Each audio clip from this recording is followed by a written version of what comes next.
वचनी सुख झाले ओ साजनी दोहा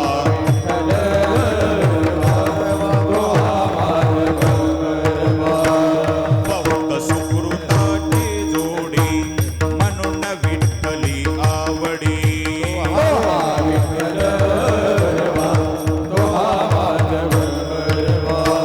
सर्व सुखाचे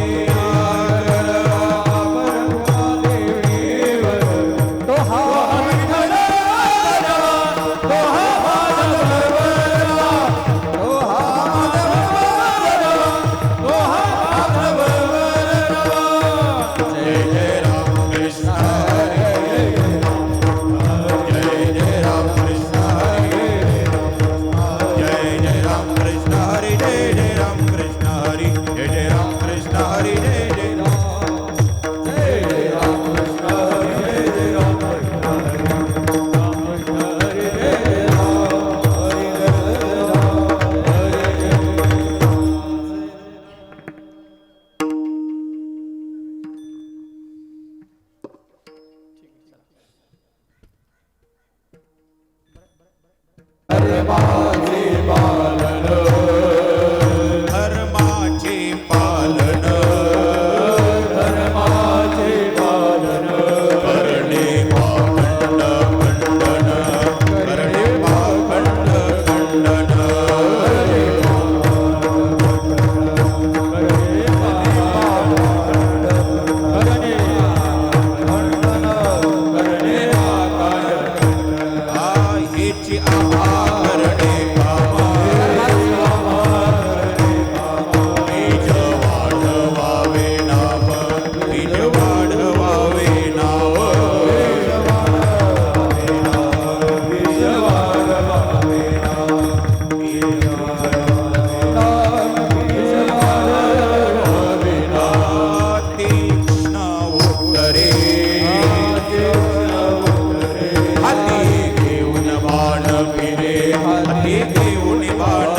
धर्माचे पालन धर्माचे पालन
बीज वाढवावे नाम बीज वाढवावे बीज वाढवावे नाम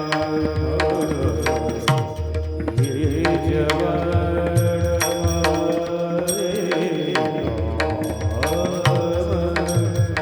बीज वाढवावे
बीज वाढवावे, बीज वाढवावे,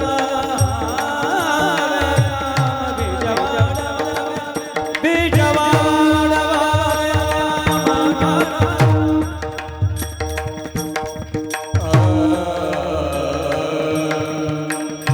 रे बाबा सारे सारे सारे बने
पालन करणे पाखंड खंडन हेची आम्हा करणे काम बीज वाढवावे नाम तीक्ष्ण उत्तरे हाती घेऊन बाण फिरे हेची आम्हा करणे काम बीज वाढवावे नाम नाही भीड भार तुका म्हणे साणा थोर हेची आम्हा करणे काम बीज वाढवावे नाम पांडुरंगा करू प्रथम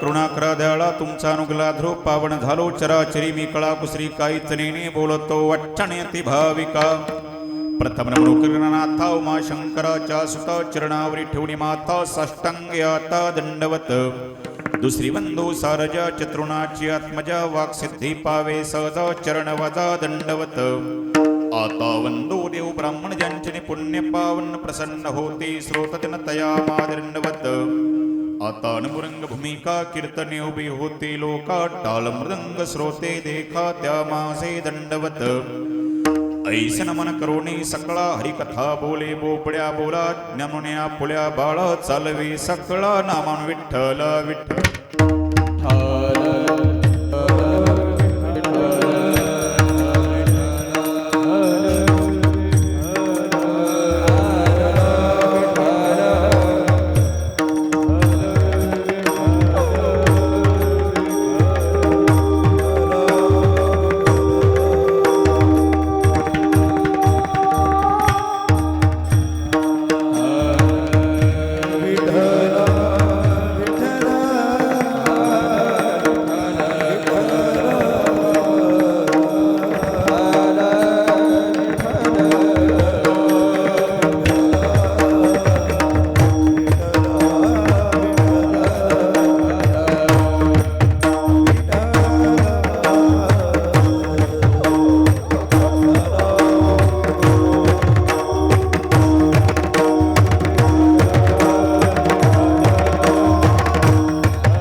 धर्माचे पाण्याकरिता आपला देह अखंड दिविणारे देहूचे सुप्रसिद्ध साधू जगद्गुरु जगदवंदनीय श्रीमंत श्री तुकाराम महाराज यांचा आणि बहुतेकांच्या परिचयाचा अभंगावर बोलण्यापूर्वी थोडासा परिहार कशा निमित्त कीर्तनाचा कार्यक्रम इथं बसलेल्या भाविकांना या गोष्टीची पूर्ण कल्पना आहे तरी पण सांगणेही वक्त्याचा आद्य कर्तव्य ठरतया न्यायानं तुम्हा आमांचे सर्वांचे सुपरिचित एकदा बोर्ड वाचला की सगळ्यांच्या लक्षात येईल बघा आमचे परमार्थ असते ज्यांनी 17-18 वर्ष देश सेवा करून आपल्या मायभूमीमध्ये परत दिले असे आदरणीय आमचे गोविंद भाऊ केंद्रे यांच्याकरता जोरदार टाळ्या वाजवा बघा।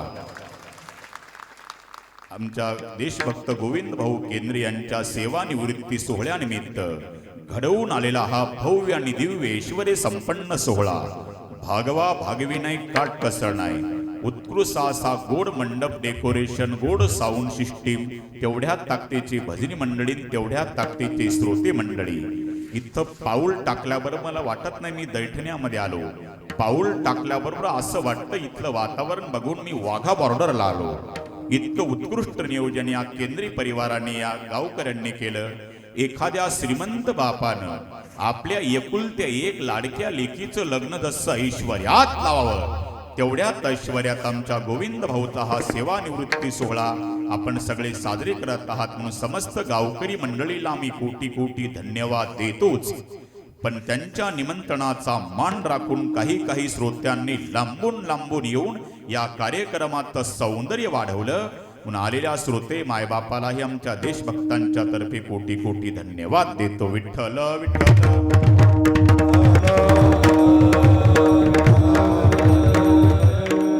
या देशभक्ताच्या सेवानिवृत्ती सोहळ्याच्या निमित्त मला निमंत्रण देणारे आमचे परमार्थ स्नेही देशभक्त ईश्वर भाऊ केंद्रे यांनी त्या गोविंद भाऊ कुर्मला हे कीर्तनाचं दिलेले निमंत्रण. त्यांच्या निमंत्रणामुळे तुम्हा मायबाप श्रोत्यांचा मला प्रथमता दर्शनाचा झालेला लाभ या संबंधाने उपस्थित सगळे महाराष्ट्रातील दिग्गज मंडळी. कोणती पदवी द्यावं डोकं चालत नाही. एकदा सगळ्यांसाठी जोरदार टाळ्या वाजवा. तरी पण ज्यांच्या मुखारविंदातून आपण प्रथमचा चाल ऐकली असे संगीत अलंकार धर्माबादून आले आमचे परमार्थ स्नेही जीवन पाटीलांकरता जोरदार टाळ्या वाजवा बघा. त्यांच्यासोबत माग चाल म्हणणारे आमचे परमार्थ स्नेही श्री हरिभक्त परायण युवा कीर्तनकार गुरुवर्य रामायणाचार्य रामरावजी महाराज ढोक यांच्या रामकथेला साथ करत होते.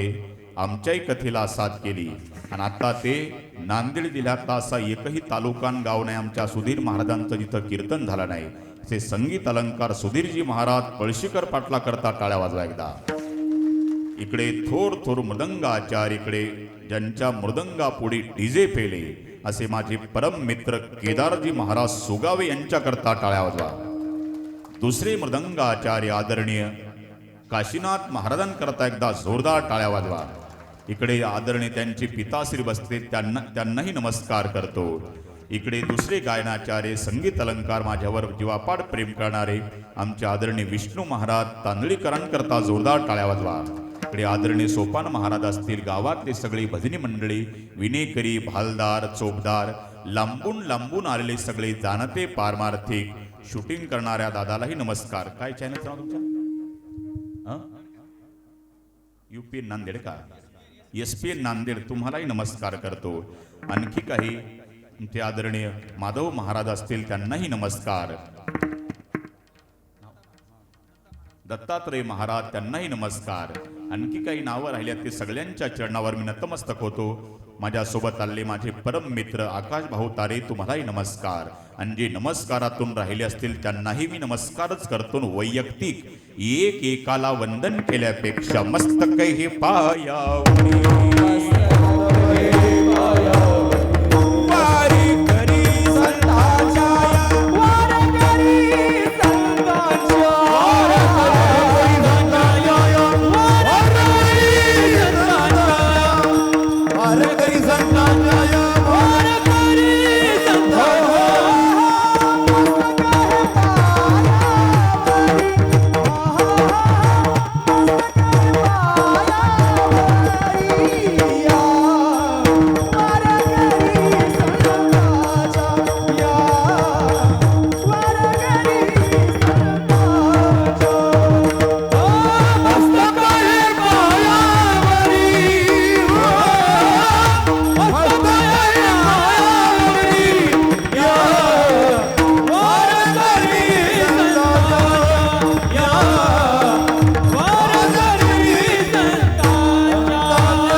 मस्तक हे पायावरी या वारकरी संताच्या.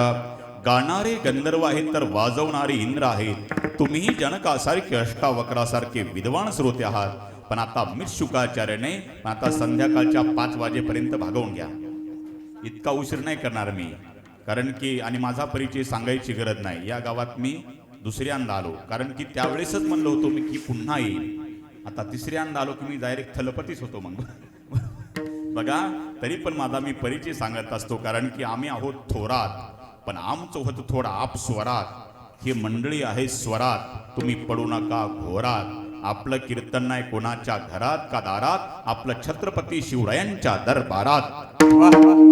नाहीतर येसाल रागाच्या भरात, हणसाल तोंडावर परात किंवा काढसाल गावान वरात, पण भारत मातेच्या कृपेनं होऊन जाईल जोरात. विठ्ठल विठ्ठल. आणि जर का कीर्तन पटत असेल बोलवा तुमच्या पण परिसरात, नाहीतर घालसाल तिकडे पोरा स्वरात. विठ्ठल विठ्ठल.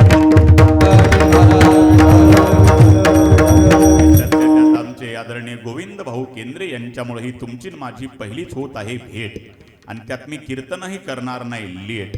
उघडतो माझ्या बुद्धीचं गेट, कारण की आताच्या युगात चालतं नेट, म्हणून अभंगावरच येतो थेट. विठ्ठल विठ्ठल. धर्माचे पालन करणे पाखंड खंडन, हेची आम्हा करणे काम बीज वाढवावे नाम. अभंग तुकोबाऱ्यांचा, आणि तुकोबा या अभंगातून सांगतात की आम्ही कशा करता आलो, धर्माचं पालन करण्याकरता आलो आणि पाखंडी लोकांचं खंडन करण्याकरता आम्ही आलो. आणि हे करत करत असताना आमचा मेन हेतू काय आहे, हेची आम्हा करणे काम बीज वाढवावे नाम.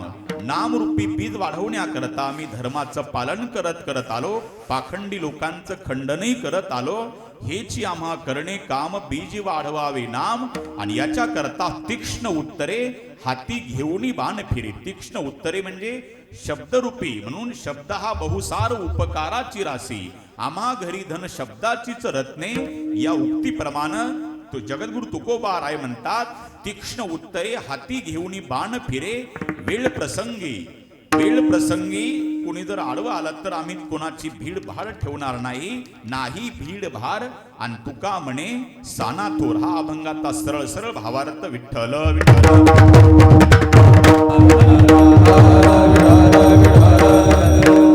धर्माचं पालन आमच्या देशभक्त गोविंद भाऊ केंद्रे यांनी धर्माचं पालन तब्बल 18 वर्ष केलं, आणि 18 वर्ष ड्युटी करून आपल्या मायभूमीमध्ये ते आलेले आहेत. आणि त्यांचा हा सेवानिवृत्ती सोहळ्याचा कार्यक्रम आहे बघा. आणि धर्माचं पालन करत असताना त्यांनी जीवाची पर्वा केली नाही, मागचा पुढचा परिवाराचा कोणाचा विचार केला नाही, फक्त देशाकरता त्यांनी इतकी ड्युटी केली. आणि पण भाग्याची गोष्ट ते शिर सलामत घरी वापस आले. म्हणून मी भाग्य समजतो की मी दररोज देवाला प्रार्थना करतो की देवा माझ्या जीवनामध्ये दररोज असे देशभक्ताचे सेवानिवृत्ती सोहळ्याचे कीर्तन माझ्या जीवनात दररोज आले तरी याला मला आनंद आहे, पण शहीदाचं एकही कीर्तन माझ्या जीवनामध्ये येऊ नये. कालही एक असा फौजींचाच मी सेवानिवृत्ती सोहळा केला, तिकडे गंगाखेडला काल, पण ते पण EME मध्येच होते बघा. देशभक्तांचा. आणि मागच्या गंगाखेड तालुक्यामध्ये एक जवान शहीद झाले ते सचिन राठोड मागच्या महिन्यामध्ये. ती अवस्था बघितली, देवाला त्या दिवशी प्रार्थना केली की असं कीर्तन कोणाच्या जीवनामध्ये करायचा योग येऊ नये. देशभक्तांचा सेवानिवृत्ती सोहळा थाटावा बघा. म्हणून आपण माणसं म्हणत असतात, कीर्तनकार व्याख्याते कुणी म्हणतं की जेवताना शेतकऱ्याची आठवण करावी आणि झोपताना देशभक्तांची आठवण करावी, यात नवल नाही. अहो देशभक्तांची मी तर म्हणतो क्षणाक्षणाला देवाकडे एकच प्रार्थना करावी की देवा आमच्या देशातला एकही जवान शहीद होऊ देऊ नको. ही आपल्या भारतातल्या जनतेनं प्रत्येकानं देवाकडे दररोज मंदिरात गेल्यावर प्रार्थना करावी, कारण की सगळा आपला देश हा आपल्या देशभक्तांवर आहे बघा. नाहीतर विचार करण्यासारखी गोष्ट आहे. महाराज माय बाप लेकर बाळ बायको सगळा परिवार पाहुणे रावणे सगळ्यांचा त्याग करून तिकडे ड्युटी केली, ही साधारण गोष्ट नाही. प्रेमानंद महाराज म्हणतात एका पारड्यामध्ये संत ठेवायचे, दुसऱ्या पारड्यामध्ये फौजी ठेवायचे, दोन्हीचं पारड सारखंच भरलेलं असतात. म्हणजे सैनिकाचा आदर संताप्रमाणे म्हणून म्हणल्या जातं की 3 सजावत देश को सती संत और शूर, 3 लजावत देश को कपटी कायर और क्रूर. तिघांमुळे आपल्या देशाला शोभा आहे. म्हणून जननी जनेसो भक्त जने दाता या शूर, नाही तो जननी वांज भली. आईनं जर जन्म द्यायचा तर एखादा शूराला विरा जन्म द्यावा, एखाद्या देशभक्ताला हरिभक्ताला द्यावा. आणि जर असं जर होत नसल तर त्या आईनं अतिरेकेला जन्म देण्यापेक्षा ती माय वांज राहिलेली बरी. जननी जनेसो भक्त जने दाता. नाहीतर माणसं म्हणतात मुलगा झाला, गावभड पेढे वाटले. तुकोबारे म्हणतात मुलगा नाही झाला, मग व्याली कुऱ्हाडीचा दांडा वर नस गाली तोंडा. बघा म्हणून अभक्ताच्या आईचा तुकोबाराय धिक्कार करता तुका म्हणे जाय नरका अभक्ताची माय. अभक्ताच्या आईचा तुकोबारा एका ठिकाणी धिक्कार करतात तर एका ठिकाणी देशभक्तांच्या संताच्या आईचा धन्यता देतात. नामदेवराय धन्य त्याची माय प्रसवली. म्हणून असा देशभक्त कुणाच्या कुळामध्ये जन्माला आला असेल, हरिभक्त कुळामध्ये जन्माला आला असेल तर आपल्या 1-2 कुळाचा नाही तर आपल्या 21 कुळाचा उद्धार होतो. आकाश भाऊ, आईच्या अगोदरच्या 7 पिढ्या, वडिलांच्या अगोदरच्या 7 पिढ्या आणि आपल्या पुढच्या 7 पिढ्या अशा 21 कुळाचा उद्धार होतो. आणि कुपुत्र जन्माला आला तर 42 कुळ नरकाला घालतो. बघा विचार करण्यासारखं. पण देशभक्त हरिभक्त जन्माला आला तर 21 कुळाचा उद्धार होतो. सुशिलो मात्र पुण्येन पितृपुण्येन चतुरता दातव्य वंश पुण्येन आत्मपुण्येन सौभाग्यता. सिलवान मुलगा जन्माला आला, आईचं पुण्य. विद्वान जन्माला आला, बापाचं पुण्य. उदार जन्माला आला, वंशाचं पुण्य. आणि भाग्यवान जन्माला आला, त्याचं स्वतःचं पुण्य. आणि या उलट कुपुत्र जन्माला आला तर 42 कुळ नरकाला घालतो. उन्मत्तो मात्र दोषेन पितृदोषेन मूर्खता कार्पण्य वंश दोषेन आत्मदोषेन दरिद्रता. उन्मत्त मुलगा जन्माला आला, त्याच्या मम्मीचं पाप. मूर्ख जन्माला आला, त्याच्या बापाचं पाप. कंजूस जन्माला आला, त्याच्या वंशाचं पाप. आणि दरिद्री जन्माला आला, त्या अख्ख्या कुळाचं पाप आणि त्याचं स्वतःचं पाप. पण देशभक्त हरिभक्त आपल्या कुळामध्ये जन्म आला, खऱ्या अर्थानं ती तुमच्या माझ्या करता स्वाभिमानाची गोष्ट आहे. विठ्ठल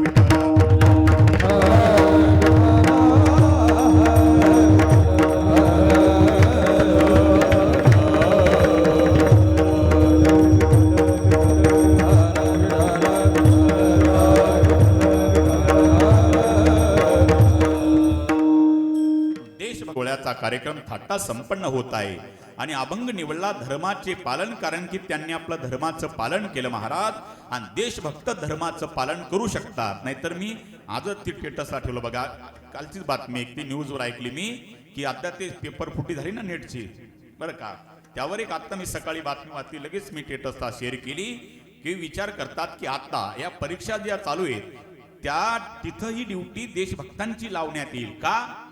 कारण की देशभक्त असेल तिथं फुटाफुटीचा कार्यक्रमच नाही, विषयच नाही तिथं. नाहीतर बघा माणसं बघा कुणीकडे झालं तरी फौजी बोलवतात, कुठं तर दंग माणसं म्हणतात दंगा झाला बोलवा आर्मीला, लेकरू बोर मध्ये पडलं बोलवा आर्मीला, अतिरेकी घुसते बोलवा आर्मीला, पूर आला बोलवा आर्मीला, आता पेपर फुटायले बोलवा आर्मीला. पण मी म्हणतो अरे 15 ऑगस्टला 26 जानेवारीला बोलवा ना एखाद्या इंडियन आर्मीला. त्यांच्या हाताने हो द्या झेंडावंदन. खऱ्या अर्थानं तिरंग्याची किंमत त्यांना आहे. अरे वाऱ्यामुळे नाहीतर सैनिकाच्या श्वासामुळे फडकतो आपला तिरंगा. ही जाण ठेवणं आज गरजेचे दादा हो. पण देशभक्त आपल्या देशासोबत कधीच गद्दारी करू शकत नाही. पण सध्याच्या काळामध्ये एकच क्षेत्र राहिलं बघा, एकच क्षेत्र इमानदारीचं क्षेत्र राहिलं. आमचं पण तेवढं ध्यानावर राहिलं नाही क्षेत्र बरं का. खोटं काय खरं बोला का अर्थ आहे विचार करण्यासारखे. उग मी म्हणायचो तुम्ही मनातल्या मनात बरोबर आहे का. म्हणून खरं इमानदारीने सांगतो एकच क्षेत्र राहिलं एवढं क्लिअर क्षेत्र. नाहीतर सगळीकडे भ्रष्टाचार चालू झाला बघा. म्हणून मी तर म्हणतो माणसं बघा सध्याच्या राजकारणामध्ये बघा, मी आता मग धर्म सांगत असताना एक तुम्हाला आवर्जून सांगतो की बघा प्रत्येकाचा इथं धर्म वेगवेगळा आहे. कीर्तनकाराचाही धर्म वेगवेगळा आहे. कीर्तनकाराचा धर्म वेगवेगळा, गायनाचार्यांचा वेगळा, मृदंगाचार्याचा वेगळा, बसणाऱ्याचा वेगळा. इतकंच नाही, पतीचा धर्म वेगळा, पत्नीचा धर्म वेगळा. कीर्तनकाराचा काय धर्म आहे. कीर्तनकारानं कीर्तनात 3 गोष्टी कधीच सांगू नये, हा कीर्तनकाराचा धर्म आहे. कीर्तनकारानं पहिली गोष्ट कीर्तनात कधी राजकारण सांगू नये का. ते 2 रुपयाच्या पेपरला वाचायला भेटतं. माणसं उद्योग सोडून इथं बसलेली नसतात. दुसरं कीर्तनकारानं कीर्तनात कधी जातीवर बोलू नये का. सर्व समाज एकत्रित या भावनेने कार्यक्रम असतो. आणि तिसरं कीर्तनकारानं कीर्तनात कधी संसारातल्या गप्पा हाणू नये. कारण की बसलेले श्रोते मायबाप संसारात जास्त सुज्ञ आणि तज्ञ असतात. आणि त्यांच्या पुढे तेच रेटून सांगणं म्हणजे भर पावसात मोड धरणं ठरतं. भक्ती ज्ञानविरित इतर गोष्टी न कराव्या, प्रेम भरी वैराग्याच्या युक्ती विवराव्या, जेणेकरून अंतरी मूर्ती ठसावी श्रीहरीची, ऐसी कीर्तन मर्यादा आहे संताच्या घरची. हा कीर्तनकाराचा धर्म आहे. तरीही मी एक गोष्ट धाडसानं बोलतो बघा, तरी एक गोष्ट धाडसानं बोलतो का. सध्याची राजकीय स्थिती अशी झालेली, हे त्याच्यावर टीका करतात ते त्याच्यावर टीका करतात. देशाचा विकास कोणाच्या डोक्यात नाही. असं एकमेकावर टीका करण्यापेक्षा मी तर म्हणतो सरकारनं माझं एक गोष्ट ऐकाव आणि भ्रष्टाचार होण्यापेक्षा काय करायचं, येणाऱ्या निवडणुकीला जेवढे आपल्या भारतात माजी सैनिक आहेत त्यांना तिकीट देऊन टाकायचं आमदारकीचं खासदारकीचं का? कारण की त्यांच्याच रक्तामध्ये देशासोबत बैमानकी करायची त्यांच्या रक्तातच नाही महाराज. अहो वेळ प्रसंगी ते आपला प्राण देतात आणि कशाला इकडे डोकं लावतील. पण खऱ्या अर्थानं जर माझं जर सरकारनं ऐकलं पण हे होऊ शकत नाही, पण झालं तर लई चांगले महाराज. विचार करण्यासारे गावागावातलं सरपंचापासून फार मुख्यमंत्र्यापर्यंत पंतप्रधान राष्ट्रपती सगळ्यापर्यंत माजी सैनिकाला फक्त 5 वर्ष द्या, नाही जर आपला देश सोन्याची चिडिया झाला तर नाव ठेवा विठ्ठल विठ्ठल.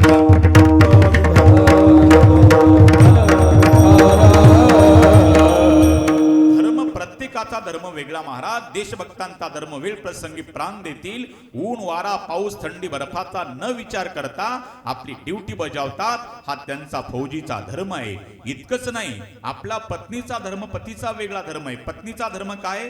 पतीनं आपल्या पतीला परमेश्वर मानणे हा पत्नीचा धर्म आहे.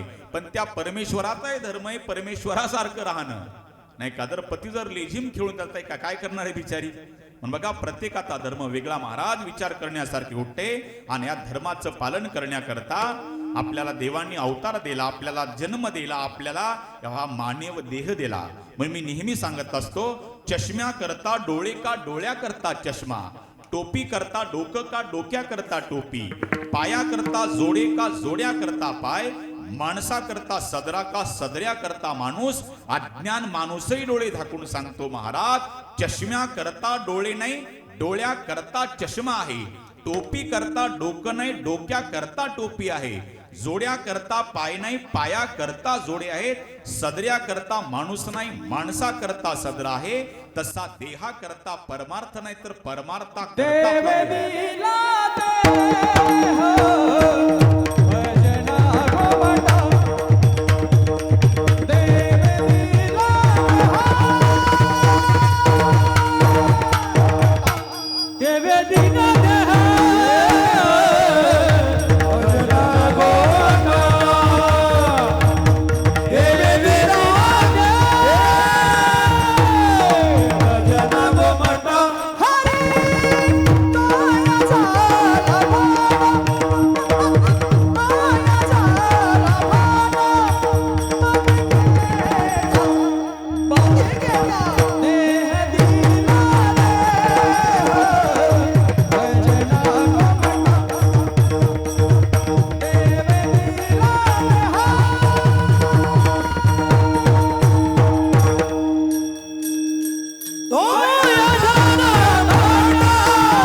असं वाटतं तुमच्या सगळ्याहून SBI बँक वळून टाकावं, पण आर्थिक मंदी आली. विठ्ठल विठ्ठल.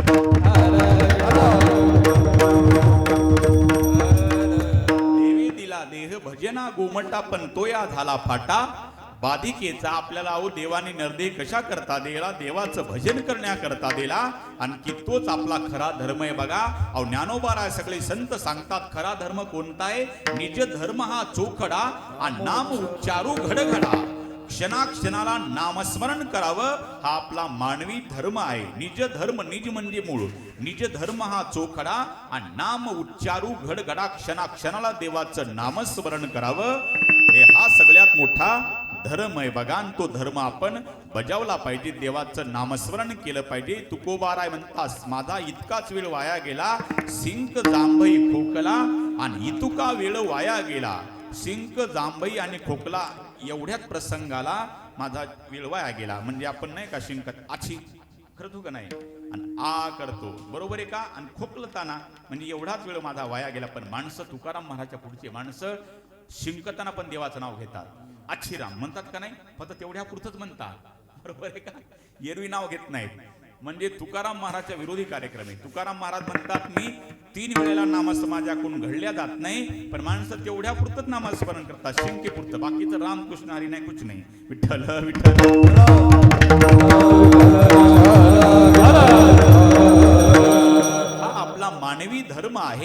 की आपण देवाचं नामस्मरण करावं आणि प्रत्येकाने आपला धर्म बजावला पाहिजेत महाराज त्याच्याकरता. आणि हो या धर्माकरता अनेकांनी आपलं प्राणाचं बलिदान दिलं.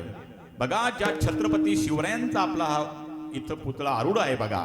या छत्रपती शिवरायांना धर्माकरता विचार करा. छत्रपती शिवाजी महाराज संभाजी महाराज यांनी काय केलं नाही आपल्या धर्माकरता. म्हणून धर्मवीर म्हटलं की छत्रपती संभाजी महाराज.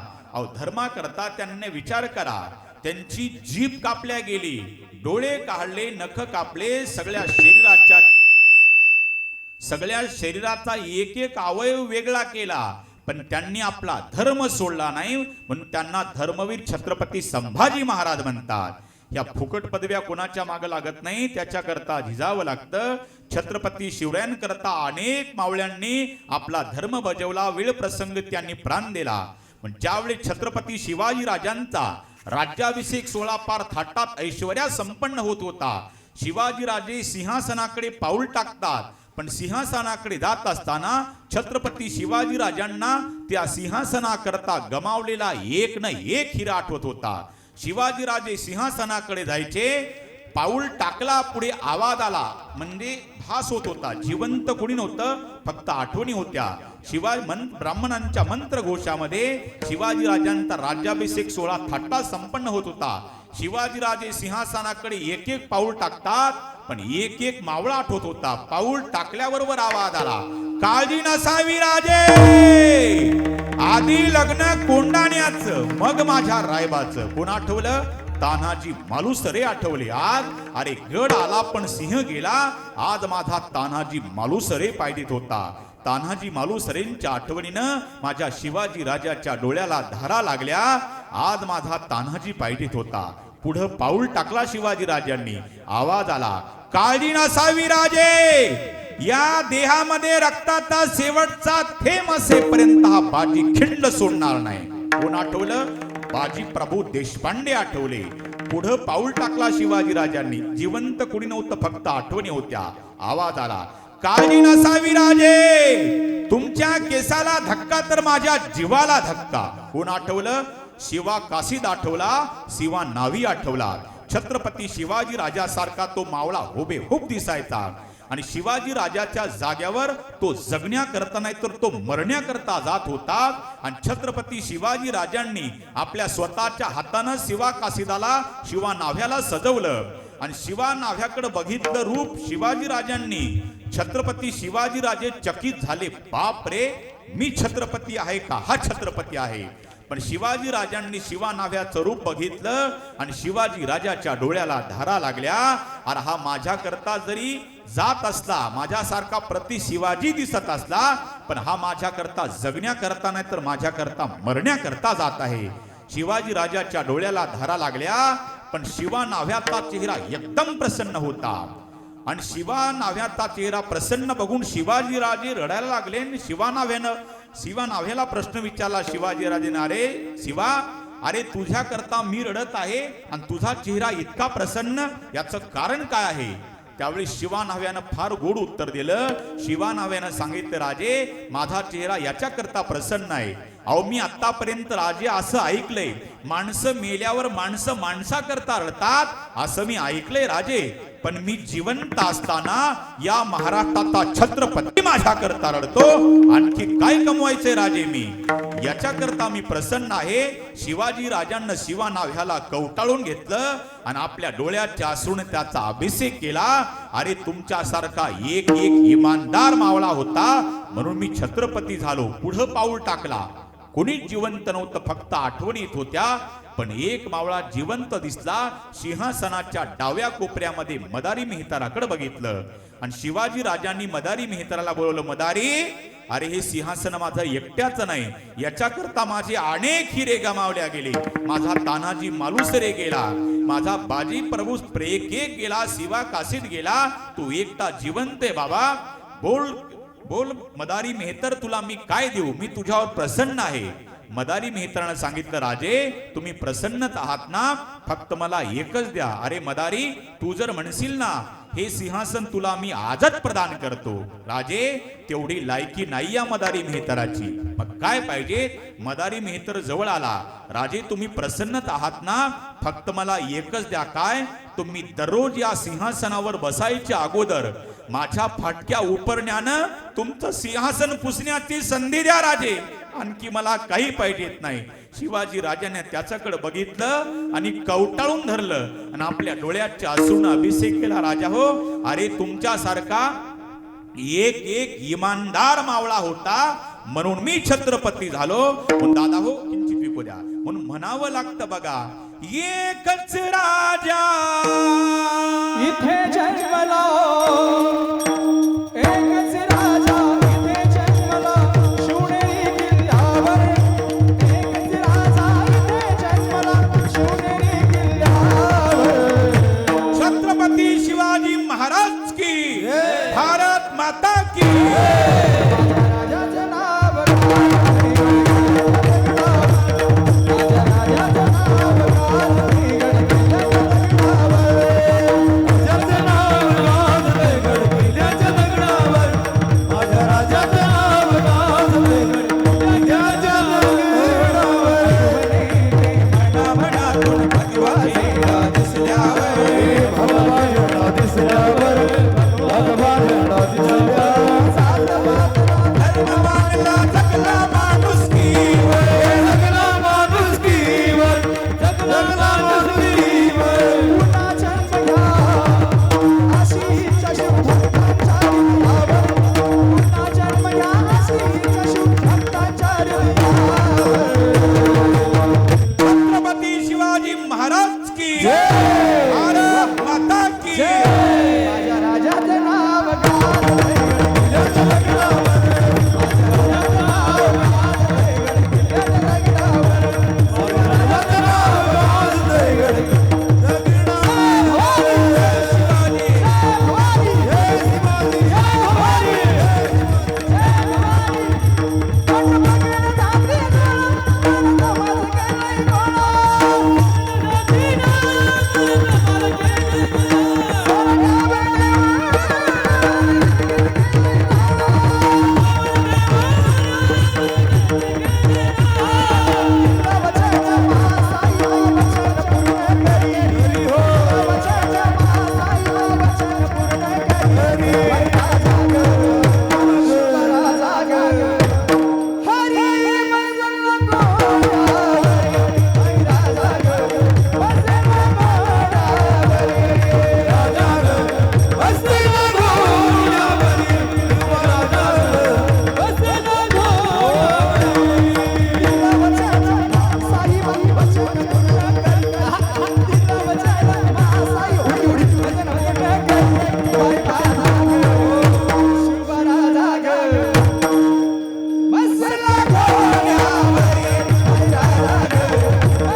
बाप्पा राम राम हो.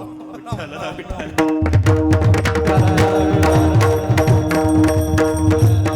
खंडन. छत्रपती शिवाजी राजांनी धर्माचं पालन केलं बघा. आणि तुकोबाराय म्हणतात तेच करण्याकरता आम्ही आलो अभंगाचं पहिलं. धर्माचे पालन, पालन, धर्माचे पालन, पालन, धर्माचे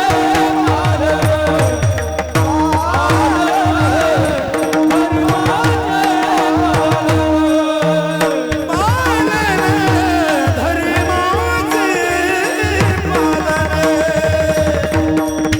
धर्माचे पालन.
होतं त्यावेळेस देवाला अवतार घ्यावा लागतो. गीतेमध्ये सुद्धा सांगितलं यदा यदा ही धर्मस्य ग्लानिर्भवती भारत अभ्युत्थानम अधर्मस्य तदात्मानं सृजाम्यहं परित्राणाय साधूनां विनाशाय च दुष्कृतां धर्म संस्थापनार्थाय संभवामि युगे युगे. जप जप हाय धर्म की हारी पाडई असुर अधम अभिमानी.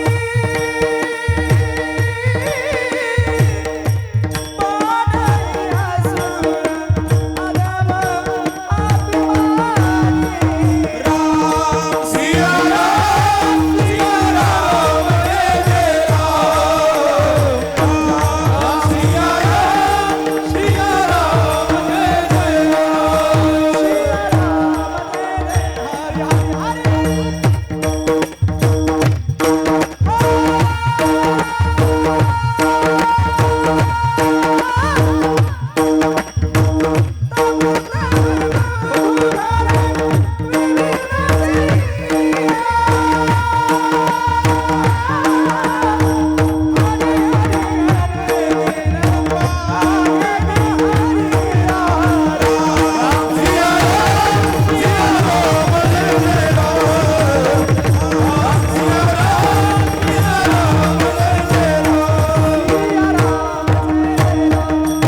हरि हरि हरि. जोरदार टाळ्या वाजवा. जब जब होई धर्म की हानी बाळई असुर अधम अभिनामिनी. बघा विचार करा, ज्या ज्या वेळेस धर्माला ग्लानी येते त्यावेळेस प्रभूला अवतार धारण करावा लागतो. म्हणून धर्मावर ज्यावेळेस ग्लानी येते देवालाही अवतार धारण करावा लागतो. आणि संतही अवतार घेत असतात. धर्माचे पालन करणे पाखंड खंडन. बघा आणि ज्यावेळेस बघा महाभारतातला प्रसंग आहे. ज्यावेळेस ते कुरुक्षेत्रावर रणभूमीवर युद्ध ठरलं, मग झालं काय? भगवान श्रीकृष्ण सारथी होते अर्जुनाचे आणि युद्ध करत असताना मध्यभागी रथ उभा केला. त्यावेळेस अर्जुनानं पुढे बघितलं आणि थोडा विको कमी करा. अर्जुनानं पुढे बघितलं तर सगळे नातेवाईक दिसतात पुढे. भीष्माचार्य, द्रोणाचार्य, कृपाचार्य बघितलं. भगवान श्रीकृष्णाला म्हणतात, अर्जुन म्हणतात की देवा अहो हे माझे गुरु आहेत. मी पार्थू द्रोणाचा केला आणि येणे धनुर्वेद मदत दिला. अहो ते माझे नातेवाईक आहेत, ते माझे गुरु आहेत, मी यांना कसं मारू? त्यावेळेस भगवान श्रीकृष्णानं अर्जुनाला सांगितलं, अर्जुना अरे ते तुझे जरी गुरु असतील तरी तू काय गुरुकडे त्यांच्या आश्रमामध्ये तू क्लासला गेला नाही का? तुझे गुरुजी तुला क्लास घ्यायला आले नाही. ते गुरु शिष्याचं नातं आश्रमात आहे. आता प्रतिस्पर्धी या नात्यानं ते तुझे प्रतिस्पर्धी आहे, ते तुझे विरोधक आहे. या हेतूनं तू त्यांच्यावर विजय मिळवणं अर्जुना हा तुझा क्षत्रिय धर्म आहे. म्हणून अर्जुनाला धर्म शिकवला कुरुक्षेत्रावर भगवान श्रीकृष्णानं की अर्जुना अरे ती गुरु शिष्याचं नातं आश्रमात. आता काय तुझे गुरु क्लास घ्यायला आले का नाही का? तू त्यांच्या आश्रमात गेला नाही. आता एकमेकात ते प्रतिस्पर्धी या नात्यानं त्यांच्यावर विजय मिळवणं अर्जुना हा तुझा क्षत्रिय धर्म आहे. तसं तुकोबाराय म्हणतात आमचाही धर्म आहे धर्माचे पालन आणि पाखंडी लोकांचं खंडन करणार आणि आम्ही धर्माचं पालन करणार. विठ्ठल विठ्ठल. तुम्हाला व्यवहारातलं उदाहरण सांगतो. धर्माचं पालन बघा. दोन नात्यानं सख्खे मावस भाऊ होते आणि दोघही हिंद केसरी पैलवान होते. विष्णू महाराज दोघही हिंद केसरी पैलवान. आणि मग त्यांना चांदीच्या त्या गदा भेटलेल्या. पण इकडं नांदेडकडे जिकडं तिकडं चर्चा झाली. आपल्या नांदेडचे दोन भूमिपुत्र की ज्यांनी महाराष्ट्र केसरी हिंद केसरी असा पुरस्कार मिळवला. दोघांना चांदीच्या गदा आल्या आणि मग त्यांचा दोघांचा तो कुस्त्याचा डाव कार्यक्रम सगळं जिकडं तिकडं बॅनर छापल्या गेले. 1-2 कोटीचा खर्च गेला. सगळ्या भारतात पत्रिका गेली. आणि मग सकाळी 6 वाजतापासूनच त्या कुस्त्या चालू झाल्या. रेवड्यावरच्या, मुरमऱ्यावरच्या, 10 रुपयावरच्या, 1000 रुपयावरच्या. असं करता करता 50,000, 1 लाख आणि शेवटची कुस्ती या दोघांची होती 1,51,000. मावळत्या उन्हाच्या सूर्यामध्ये 6:30च्या दरम्यान दोघही सख्खे मावस भाऊ नात्यानं याच्या पार्टीवाल्यानं याला घेऊन आले आणि त्याच्या पार्टीवाले त्याला घेऊन आले आणि दोघांना त्या मैदानात उभं केलं. अख्खे आलेली पब्लिक लक्ष वेधल्या गेलं. आता नेमकं दोघही सख्खे मावस भाऊ नात्याने दोघही हिंद केसरी महाराष्ट्र केसरी आहेत. आता दोघातून नंबर कोणाचा येतो सगळे प्रेक्षक पाहण्याकरता उत्सुक आहेत. झालं काय, दोघांनी हाताला हात लावला, डोक्याला डोकं लावलं. किती वेळ, 1 मिनिट 2 मिनिट नाही, तब्बल 10 मिनिट झाले. सगळी माणसं चर्चा करतात काय, फेविकॉल सारखी चिटकले का रे.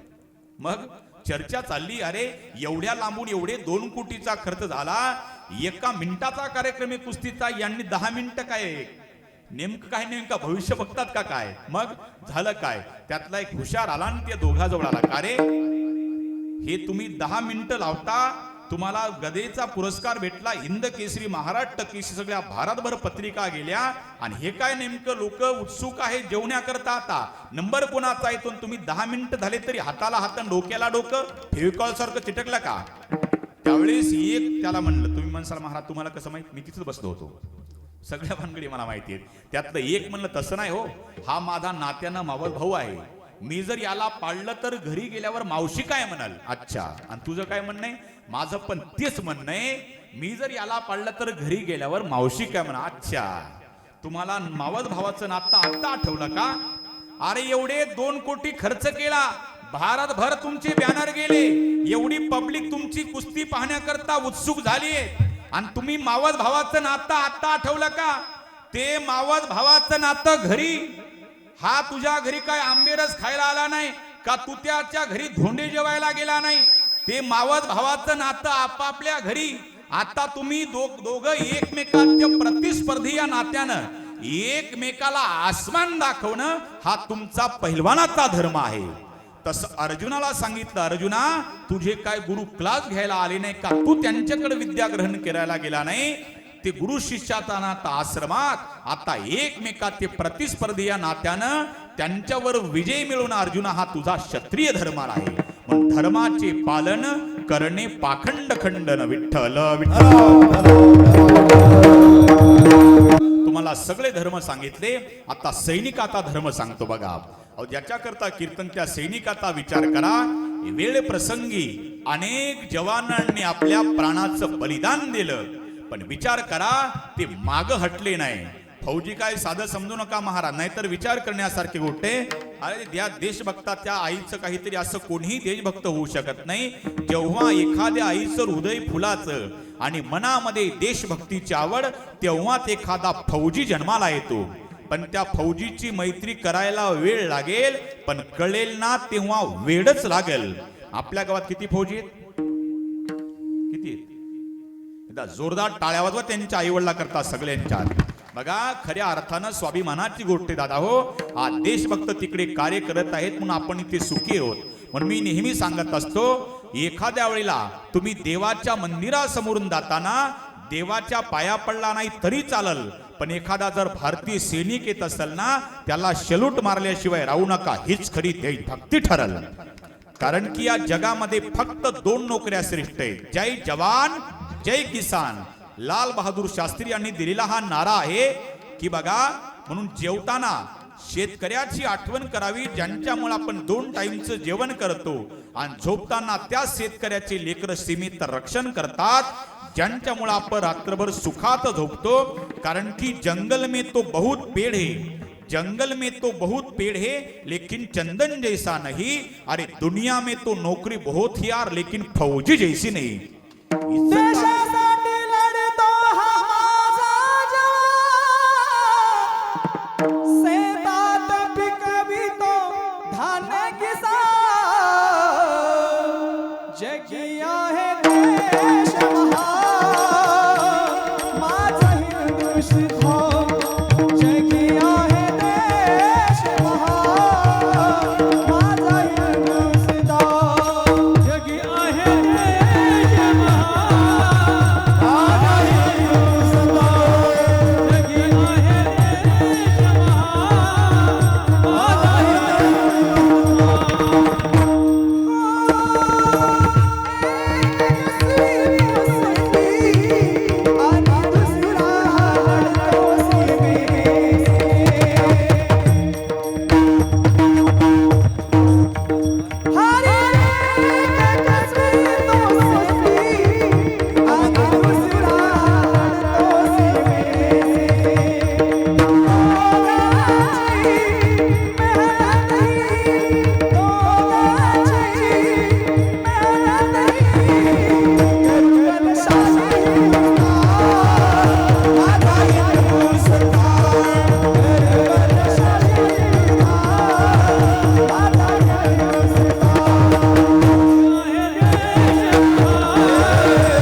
मैदानात म्हणतात, अरे शूर आम्ही सरदार आम्हाला काय कुणाची शूर आम्ही सरदार आम्हाला काय कुणाची भीती.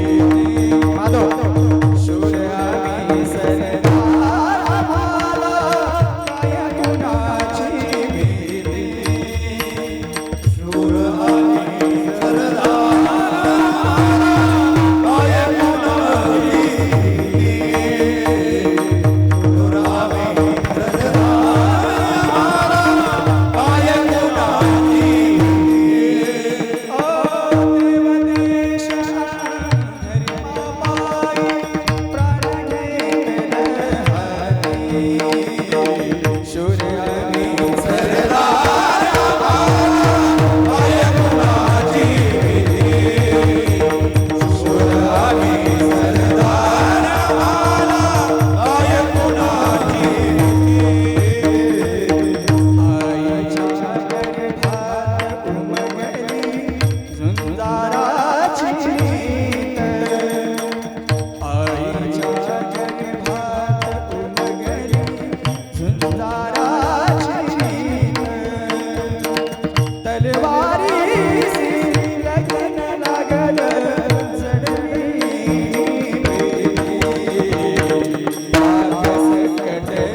सैनिकाचा अभिमान असणं गरजेचे, त्यांच्यामुळे आपला देश सुरक्षित दादा हो. म्हणून संस्कार देतानाच आपल्या मुलाला, मी म्हणत नाही तुमच्या मुलाला आमदार खासदार पंतप्रधान मंत्री काय करायचं ते करा, पण 1-2 महिने तरी आपल्या मुलाला एखाद्या वारकरी शिक्षण संस्थेत टाका. आई वडील सांभाळायची त्याला संत ग्रंथ परंपरा त्याला माहिती होईल. आणि दुसरी गोष्ट, 1-2 महिने तरी आपल्या मुलाला एखाद्या मिलिटरी अकॅडमीत टाका, जेणेकरून आपल्या देशावरची त्याला निष्ठा कळल. म्हणून संस्कार देतानाच आपल्या मुलाला आपण असे द्यावे, अपने बच्चे को ए फॉर एप्पल नहीं, बी फॉर बॉल नहीं और सी फॉर कैट नहीं, तो अपने बच्चे को A for army, B for border और सी फॉर छत्रपति शिवाजी महाराज बताइए. निश्चित तौर से देशभक्त ही बनेंगे. जहाँ डाल डाल पर सोने की चिड़िया करती है बसेरा, ओ भारत देश है मेरा, ओ भारत देश है मेरा। जहाँ सत्य हिंसा और धर्म का लगता है लगता है डेरा, ओ भारत देश है मेरा, ओ भारत देश है मेरा। ये धरती वो जहाँ ऋषि मुनि जपते प्रभु नाम की माला। हरि ओम, हरि ओम, हरि ओम, हरि ओम। ये धरती वो जहाँ ऋषि मुनि जपते प्रभु नाम की माला। जहाँ हर बालक एक मोहन है और राधा एक एक बाला, और राधा एक एक बाला। जहाँ सूरज सबसे पहले आकर डाले अपना डेरा, ओ भारत देश है मेरा, ओ भारत देश है मेरा। जहाँ डाल डाल पर सोने की चिड़िया करती है बसेरा, ओ भारत देश है मेरा, ओ भारत देश है मेरा, ओ भारत देश है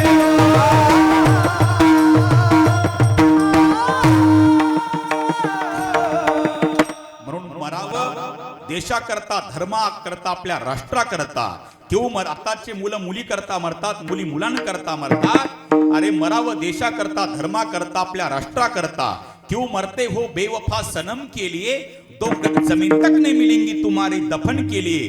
अरे मरना है तो मरो वतन के लिए, हसीना भी दुपट्टा फाड़ लेगी तुम्हारी कफन के लिए. मेरी जान जाए वतन के लिए, मेरी जान जाए वतन के लिए, मेरी जान जाए वतन के लिए, मेरी जान जाए वतन के मेरी जान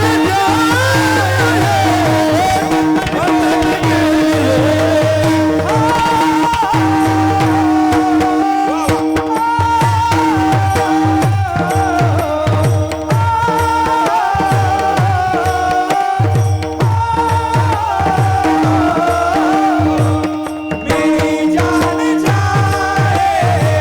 वतन के लिए, मेरी जान जाए वतन के लिए।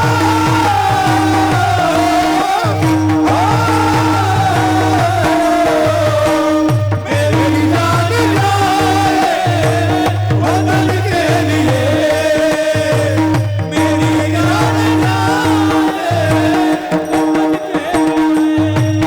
वतन के लिए, मेरी जान जाए वतन के लिए, मेरी जान जाए वतन के लिए। तिरंगा उड़ाना कफन के लिए, तिरंगा उड़ाना कफन के लिए।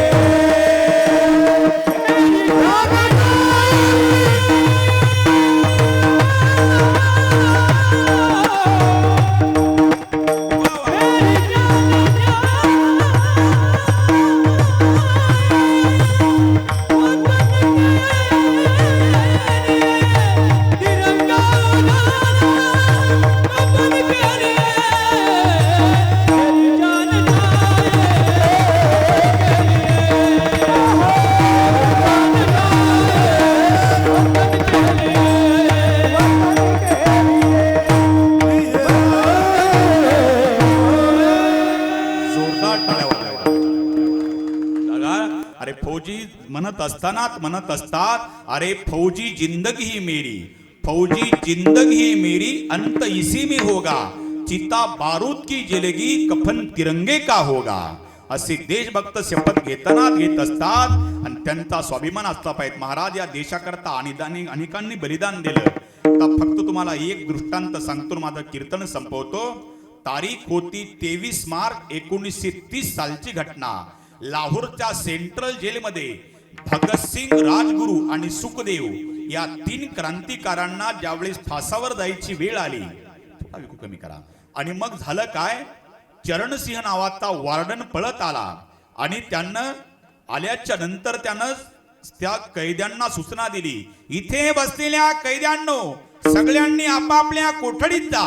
सगळे आपापल्या कोठडीमध्ये आले, पण कुजबुज करतात, अरे एवढ्या लवकर आपल्याला बंद का केल्या गेलं. त्याच वेळेस तिथे बरकत नावी पळत आला. बरकत नाव्याला विचारला, अरे बरकत एवढ्या लवकर आज का बंद केल्या गेलं. बरकत नावी काहीच बोलला नाही, त्याच्या डोळ्यात ते गरम अश्रू बोलले. त्यानं सांगितलं, अरे भगतसिंग, राजगुरू आणि सुखदेव या 3 क्रांतिकाऱ्यांना ठराविक वेळेच्या अगोदरच 12 तासानं फासावर जायचंय असे वरून आदेश आले. मग सगळे सैनिक, ते सगळे कैदी रडायला लागले, एकमेकाकडे गळ्याला पडून रडतात. पण तिथे एक पंजाबचा कैदी होता, तो पुढे आला आणि बरकत नाव्याच्या पुढे हात जोडले, तुला मी लाहोरच्या सेंट्रल जेलमध्ये आयुष्यात काही मागणं नाही, पण आज तुझ्या पुढे मी भीक मागतो का. अरे 14 नंबरच्या कोठडीमध्ये जा, जिथे वीर क्रांतिकारी भगतसिंग राहतात तिथे जा आणि त्यांची एखादी तरी वस्तू घेऊन ये. कशा करता, अरे माझ्या मुला बाळाला सांगल, ही पेन, हे पुस्तक, ही वही, हा कपडा भगतसिंगाचा आहे. पुढे सांगेल भविष्यात मी हा क्रांतिकारी होऊन गेला. तो बरकत नावी पळत पळत गेला. भगतसिंग आपल्या मस्तीमध्ये डोलत होते. 14 नंबरच्या कोठडीमध्ये गेले, त्यांनी त्या वस्तू घेतल्या, आणल्या, पण नेमक्या वाटाव्या कुणाला, लकी ड्रॉ काढल्या गेल्या, चिठ्ठ्या ज्याच्या त्याच्या नावानं वाटप झाल्या.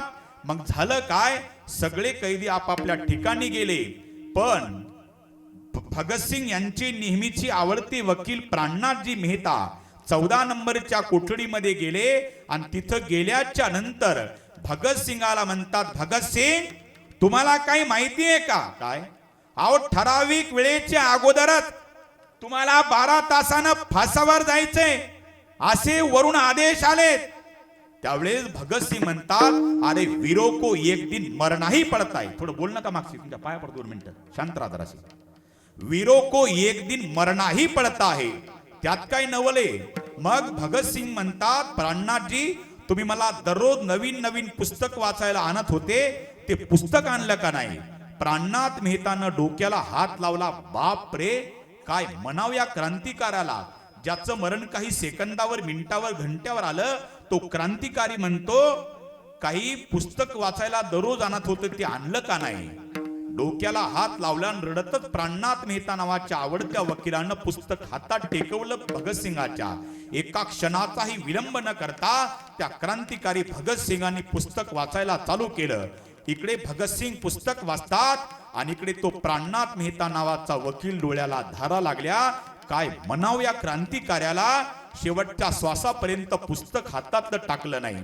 रडा डोळ्याला धारा लागल्या आणि प्राणनाथ मेहतानं शेवटचा मानाचा मुजरा घातला आणि भगतसिंगाला म्हणतात, भगतसिंग तुमची काही शेवटची इच्छा आहे का, म्हणजे या भारतातल्या जनतेला शेवटचा संदेश देऊ इच्छिता.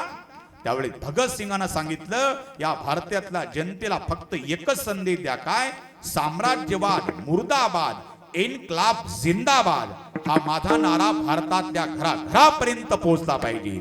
असं म्हणून प्राणनाथ मेहतानं शेवटचा मानाचा मुजरा केला. प्राणनाथ मेहता तिथून निघून जाणार, पण पुस्तक वाचणाऱ्या भगतसिंगांनी पुस्तक खाली टेकवलं. प्राणनाथजी 1 मिनिट थांबा. कशा करता, मी गेल्यावर एका व्यक्तीला माझी आवर्जून आठवण करून द्या. कोण, सुभाषचंद्र बोस बाबू. त्यांनी या लढ्यामध्ये मला फार मदत केली, त्या क्रांतिकार्याला माझी आठवण करून द्या, आठवण करून द्या असे म्हटले. आणि मग प्राणनाथ मेहता तिथून निघून जाणार. तिथून निघून गेले, डोळ्याला धारा लागल्या, आवर्जून माझी आठवण करून द्या असं निघून गेले. आता भगतसिंग ही गोष्ट त्यांच्या आईपर्यंत पोहोचली. भगतसिंगांच्या आईपर्यंत पोहोचली. गाय व्याल्याच्या नंतर वासराच्या ओढीनं पाणी थांबा जरा भाऊ, 2 मिनिटं थांबा, 5 मिनिटात कीर्तन संपवतो. ते सगळं मूड जातं, 5 मिनिटात संपवतो, तुमचा जास्त वेळ घेत नाही मी. ते सगळं मूड जाते, पाणी इथं नाही, बरोबर का, शांत. विठ्ठल विठ्ठल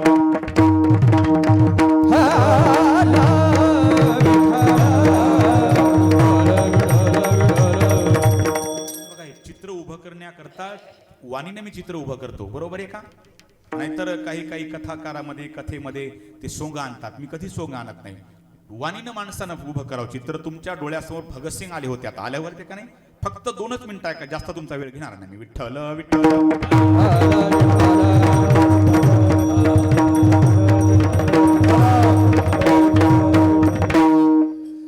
क्रांतिकारी भगतसिंगाच्या आईला कळालं आणि ती आई गाई जशी वासराच्या ओढीनं पळत येते तशी क्रांतिकार्याची माय लाहोरच्या सेंट्रल जेलच्या दिशेनं पळत आली. आईच्या डोळ्याला धारा लागल्या आणि भगतसिंगाकडे बघितलं, तोंडावून हात फिरवला आणि रडायला लागली. भगतसिंग म्हणतात, आई अगं तू रडू नको, तू एका शुराची वीराची आई आहे. माँ वीरों को एक दिन मरना ही पडता है. आई अगं तू रडू नको बाळा, मी याच्या करता रडत नाही. अरे माझी कुसात पवित्र झाली, तुझ्यासारखा हिरा माझ्या पोटी जन्माला आला याचा अभिमान आहे बाळा. अरे या भारताच्या गॅझेटमध्ये भारताच्या इतिहासात सोनेरी अक्षरात तुझं नाव कोरल्या जाईल, पण तुझ्या अगोदर माझं नाव कोरल्या जाईल. असा क्रांतिकारी कोणाच्या पोटी जन्माला आला बाळा? काहीच न करता माझ्या नावाला इतकं गोंडस पण आलं, म्हणून माझ्या डोळ्याला आनंद अश्रूच्या धारा लागल्या. राजा माझी कूस आज पवित्र केली तू. आणि आईच्या डोळ्याला धारा लागल्या. पण भगतसिंग म्हणतात, आई ज्या वेळेस मला फासावर देण्यात येईल ना, तू जवळ येऊ नको. तू आलीन, तू अशी रडली तरी ब्रिटिश इंग्रज अधिकारी म्हणतील, अरे देखो ये भगतसिंग की माँ कैसे रो रही. माँ वीरों की माँ रोती नहीं माँ. आईच्या डोळ्याला धारा लागल्या. आईनं बाळाला शेवटचा मानाचा मुजरा नमस्कार केला आणि भगतसिंगाची आई तिथून निघून गेली. आई गेल्याच्या नंतर भगतसिंगाच्या डोळ्याला धारा लागल्या. आई समोर रडू शकत नव्हते. मग भगतसिंग डोळ्याला धारा लागल्या. पण तिथे एक सफाई कामगार होता, त्याचं नाव होतं बेबे. बेबे सफाई कामगाराला बोलवलं, बेबे आता मी मरणार, पण मरायच्या अगोदर माझी एक इच्छा आहे. ज्या आईनं मला जन्म दिला त्या आईचं 2 घास हातचं खायची इच्छा आहे, तू घरी जा माझ्या. सफाई कामगार पळत गेला, आई साहेब तुमच्या भगतसिंगानं तुमच्या हातचं शेवटचं जेवण करायची इच्छा प्राप्त केली. देवाला जसा नैवेद्य देतो त्या आईनं ताट भरून दिलं भगतसिंगाच करता. त्या बेबी नावाच्या सफाई कामगाराच्या हातात टेकवलं. बेबी नावाचा सफाई कामगार स्वतःला भाग्यवान समजत होता. अरे माझंही नाव इतिहास कोरल्या जाईल, एका सफाई कामगारानं शेवटचं जेवण एका क्रांतिकार्याला दिलं, भाग्यवान समजत होता. पण तसं नाही घडलं. त्या सेंट्रल जेलच्या गेट पर्यंत आला, पण त्या बैमान अधिकाऱ्यानं त्याला आत जाऊ दिलं नाही आणि त्या क्रांतिकार्याला आईच्या हातचं शेवटचं जेवणही करू दिलं नाही. भगतसिंग वाट बघतात, आता माझ्या आईचं जेवण येईल, मग माझ्या आईचं जेवण येईल. असे आपल्यात म्हणे बघा, माय मरावी पण आशा उरावी. आज त्या क्रांतिकारी भगतसिंगाची माय जिवंत होती, पण जेवायची आशा मेली होती. पण जाऊ द्या, माझी आई नाही आली, आईचं नाही जेवण आलं. ही धरती माता माझी माताच आहे. या धरती मातेला त्या क्रांतिकाऱ्यांनी साष्टांग दंडवत घातला आणि आपल्या डोळ्याच्या असून या धरती मातेचा अभिषेक केला. माते मी तुझ्यामध्ये येत आहे, मला सामावून घे. आणि साष्टांग दंडवत घातला आणि डायरेक्ट व्यायाम चालू केला. व्यायाम चालू केला, बघितला एका जेलरनं बघितला आणि जेलर आला, भगतसिंग हा व्यायाम जगण्याकरता का मरण्याकरता? म्हणजे अहो काही मिनिटा सेकंदा तुम्हाला मरायचंय आणि तुम्ही व्यायाम करता, म्हणून विचारला हा व्यायाम जगण्याकरता का मरण्याकरता? त्यावेळेस भगतसिंगानं सांगितलं, जेलर साहेब मी का व्यायाम करतो याचं उत्तर आहे का? जेलर साहेब दररोज माझी आई देवपूजा करते आणि देवपूजा करताना म्हणते, भगत जा बाळा देवाला बागेतून फुलं घेऊन ये. जेलर साहेब दररोज माझ्या आईला मी पूजे करता फुलं आणून द्यायचो. माझी आई काय करायची, टवटवीत फुलं देवाला व्हायची, कोमेजलेली फुलं बाजूला फेकायची. माझ्या आईला मी प्रश्न विचारला, आई असं का करते ग? टवटवीत फुलं देवाला वाहते आणि कोमेजलेली फुलं बाजूला काढते. माझ्या आईनं फार गोड उत्तर दिलं जेलर साहेब. माझी आई म्हणली, बाळा अरे तुझ्या आईचा देव आणि तुझी आई टवटवीत फुलाचा स्वीकार करते, कोमेजलेले फुलं देवही स्वीकारत नाही आणि तुझी आईही स्वीकारणार नाही. मग सांगा जेलर साहेब, ज्या माझ्या आईचा देव आणि मला जन्म देणारी माता जर टवटवीत फुलं स्वीकारत असल, कोमेजलेले फुलं स्वीकारत नसल, तर ही धरती माता माझी माताच आहे. तर या धरती मातेमध्ये मी सामावत असताना माझा सुकलेला चेहरा कसा नेऊ जेलर साहेब, अहो म्हणून मी व्यायाम करतो. त्या जेलरच्याही डोळ्याला धारा लागल्या. अरे काय म्हणाव या क्रांतिकार्याला. आणि ते भगतसिंग, राजगुरू आणि सुखदेव तीन क्रांतिकारी हसत हसत त्या फासावर गेले आणि त्यांनी आपला प्राण देशाकरता समर्पित केला. पण देशभक्तांचं गुणगान केलं पाहिजे दादा हो. विचार करण्यासारखी गोष्ट आहे. अशा वेळेला आठवण येते लता दीदीची, म्हणून म्हणावं लागलं बघा लता दीदीला. ए मेरे वतन के लोगो तुम खूब लगा लो नारा, ये शुभ दिन है हम सबका, लहरा लो तिरंगा प्यारा, पर मत भूलो सीमा पर वीरों ने प्राण गवाए, कुछ याद उन्हें भी कर लो, कुछ याद उन्हें भी कर लो, जो लौट के घर ना आए, जो लौट के घर ना आए. ए मेरे वतन के लोगों जरा आँख में भर लो पानी, जो शहीद हुए उनकी जरा याद करो कुर्बानी. पूर्ण से लथपथ आया, फिर भी बंदूक उठाया, 10-10 को एक ने मारा. खुश रहना देश के प्यारो, खुश रहना देश के प्यारो. अब हम तो सफर करते हैं, अब हम तो सफर करते हैं. क्या लोग थे वो दीवाने, क्या लोग थे वो अभिमानी, जो शहीद हुए हैं उनके याद करो कुर्बानी. हो जब देश में थी दिवाली, वो खेल रहे थे होली. जब हम बैठे थे घरों में, वो झेल रहे थे गोली. वो कोई सिख कोई जाट मराठा, कोई सिख कोई जाट मराठा, कोई गोरखा कोई मद्रासी, कोई गोरखा कोई मद्रासी. सरहद पर मरने वाला,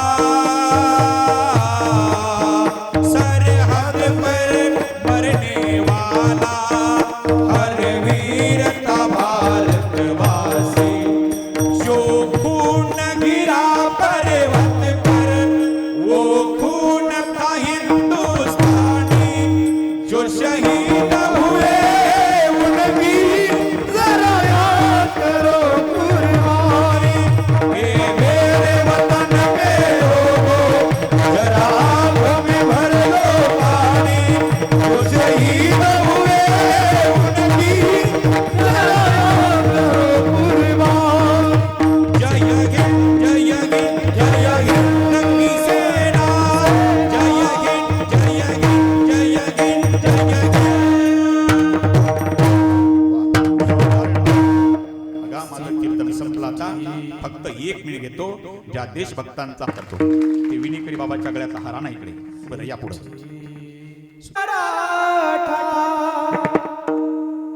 कोई गुरखा कोई मद्रासी, कोई गुरखा कोई मद्रासी.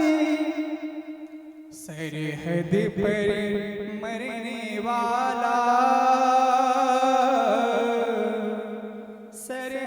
पर मरने वाला हर वीर भारतवासी, हर वीर भारतवासी।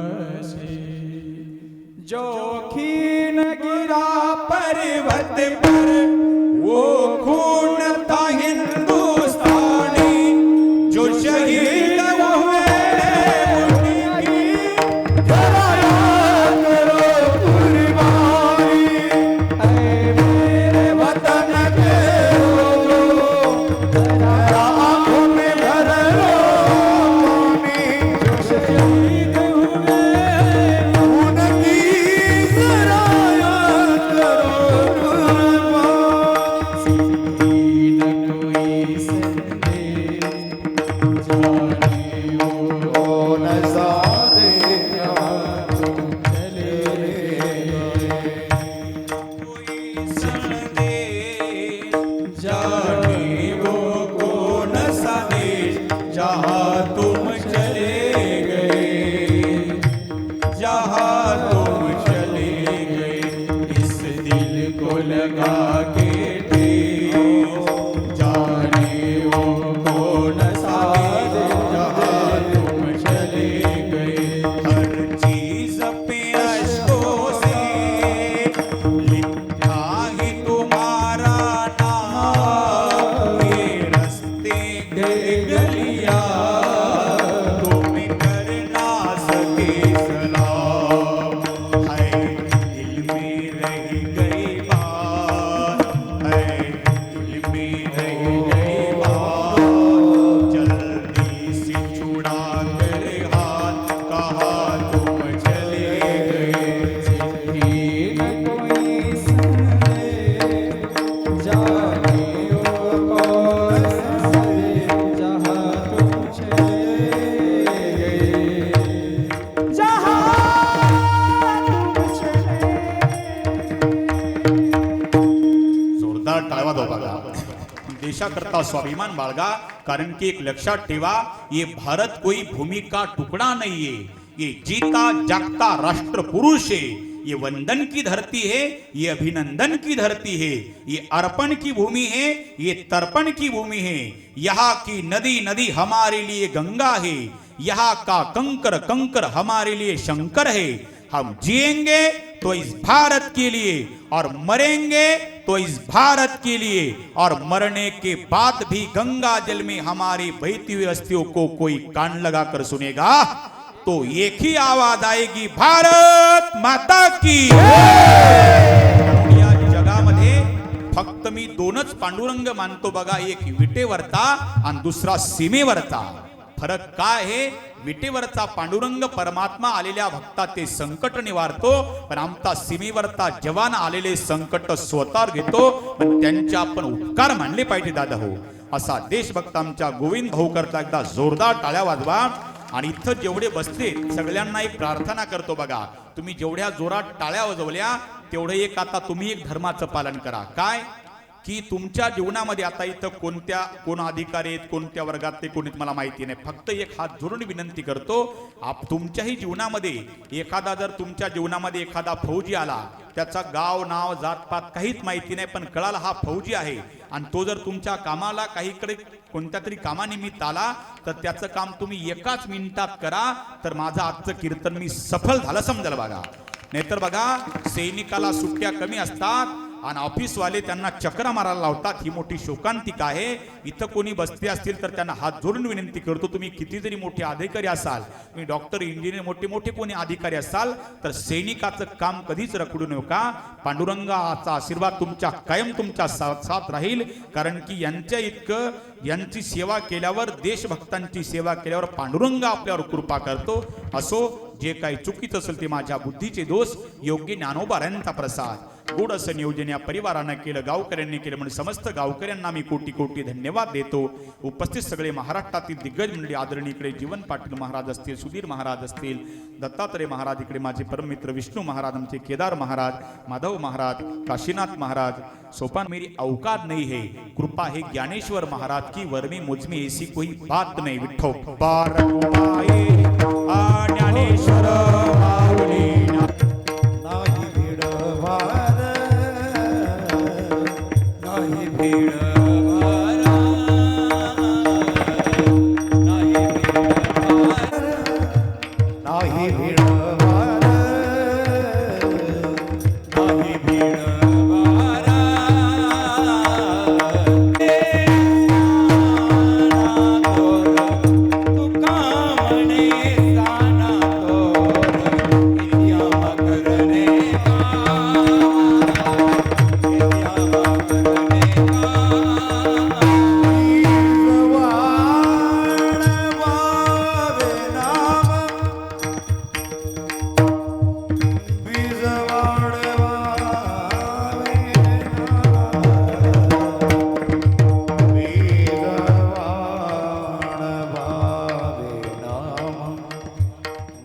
वाढवावे नाम बीज वाढवावे नाम नाम